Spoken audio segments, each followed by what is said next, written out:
Welcome all student.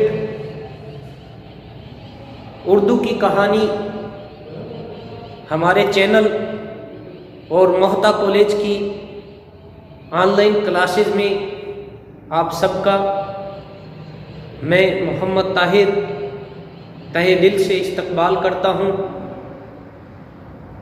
بچوں،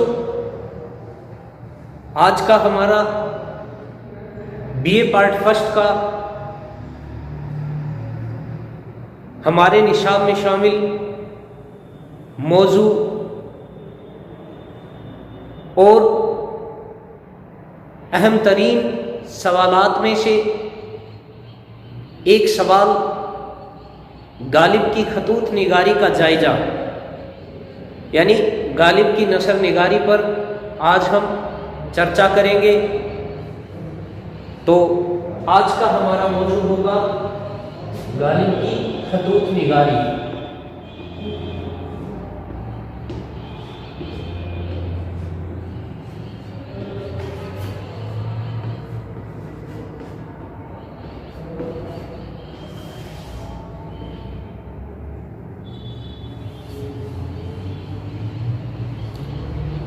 بچوں، باحیثیت شاعر ہم غالب سے بہت خوب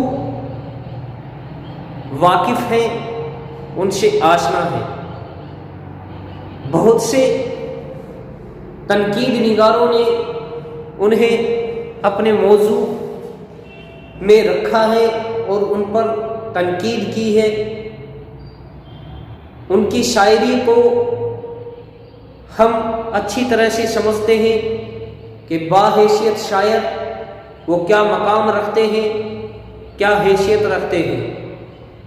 آج ہم ان کی شاعری کی بجائے ان کی خطوط نگاری، ان کے نثری مقام کو جانیں گے کہ وہ نثر میں بھی اپنی قلم کے جوہر دکھاتے ہوئے نظر آتے ہیں. تو شروع کرتے ہیں مرزا غالب کی نثر نگاری کو. اس سے پہلے ہم مرزا غالب کی ولادت اور پیدائش بھی آپ کو بتا دیتے ہیں کہ ان کی وفات کب ہوئی، ان کی ولادت کب ہوئی. ولادت اور وفات کے بارے میں 2 نمبر کے سوالات میں ہمارے نظام میں پوچھا جاتا ہے. دیکھیے ان کی ولادت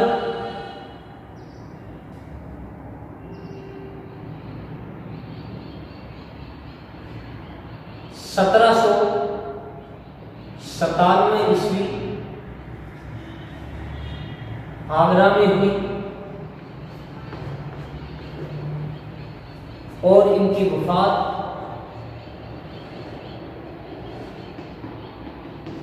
1869 عیسوی دہلی میں ہوئی. چلیے شروع کرتے ہیں ان کی نثر نگاری کو.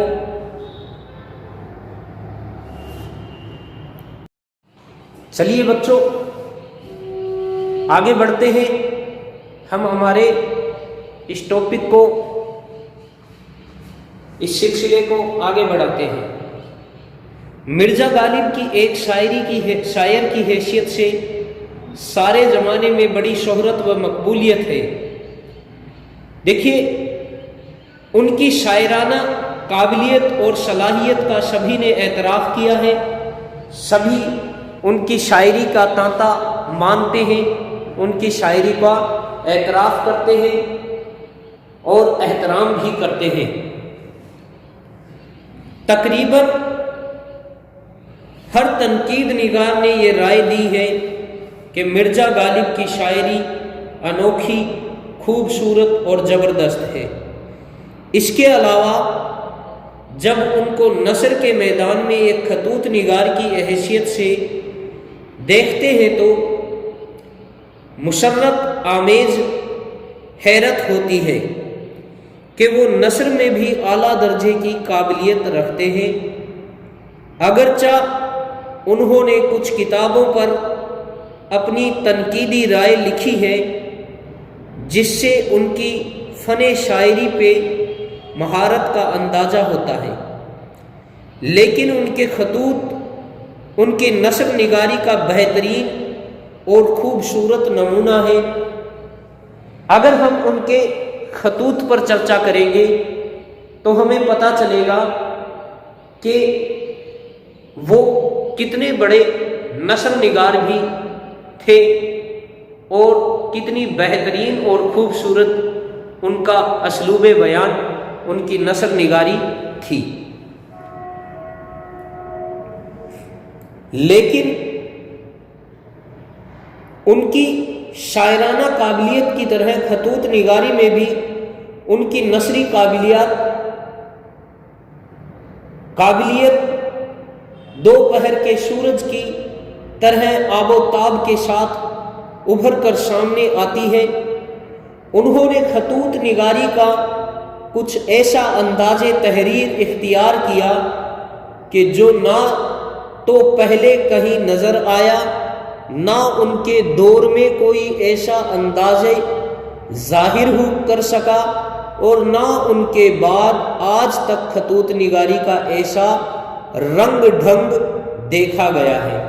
یعنی ہم یوں کہہ سکتے ہیں کہ نہ تو غالب سے پہلے کسی نے خطوط نگاری میں ایسے جوہر دکھائے، نہ ان کے دور میں ان کو دیکھ کر کوئی اس طرح کی ان کے رنگ جیسی خطوط نگاری کر سکا، اور نہ ہی ان کے جانے کے بعد آج تک کوئی خطوط نگاری میں ایسا رنگ، ایسا ڈھنگ، ایسا انداز بیان، انداز تحریر، ایسے قلم کے جوہر دکھا پایا ہو، ایسا کوئی آج تک پیدا نہیں ہوا۔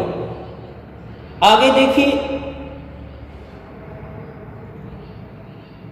گویا ان کے خطوط اردو کی غیر افسانوی اور عام فہم اردو نثر کا قیمتی سرمایہ بن گئے ہیں۔ دراصل غالب کے خطوط کو محض خطوط ماننا یا ان کے خطوط کو محض خطوط کہنا مناسب نہیں ہوگا، بلکہ وہ ان کی حیات و کائنات کے سچے ترجمان ہونے کے ساتھ ان کی فکری بلندی اور ان کی نگاہوں کی دور اندیشی کا چمکدار ثبوت ہے۔ ایک حیرت کی بات یہ ہے کہ جو مرزا غالب اپنے شعروں میں نہایت مشکل اور فلسفیانہ رنگ ظاہر کرتے ہیں، وہ اپنے خطوط میں بہت آسان اور عام فہم دکھائی دیتے ہیں۔ یعنی سب سے بڑی حیرت کی بات تو یہی ہے کہ ان کی جو زبان ہے وہ کیسی زبان ہے؟ عام فہم زبان۔ یعنی ان کی سب سے پہلی خوبی یہ ہے کہ وہ اپنے خطوط میں عام فہم زبان کا استعمال کرتے ہیں۔ دیکھیے، جن کی شاعری کو پڑھتے وقت ہم چکر کھا جاتے ہیں، ہم الجھ کر رہ جاتے ہیں، جن کی شاعری کو پڑھنے کے بعد ہمیں ان کے مفہوم تک پہنچنا مشکل ہو جاتا ہے، انہی کی نثر دیکھیے کتنی آسان ہے۔ انہوں نے کتنے عام فہم زبان کا استعمال اپنی نثر میں کیا ہے، اپنے خطوط میں کیا ہے۔ تو یہ سب سے بڑی حیرت انگیز بات ہے، اور یہ تعجب والی بات ہے کہ جن کے شعر کو پڑھتے وقت ہمیں اتنی مشکل کا سامنا کرنا پڑتا ہے، ان کی نثر کو پڑھتے وقت ہمیں عام فہم زبان کے سامنے عام فہم زبان کا سامنا کرنا پڑتا ہے۔ تو چلیے ان کی عام فہم زبان کی کچھ اور تعریف ہو جائے۔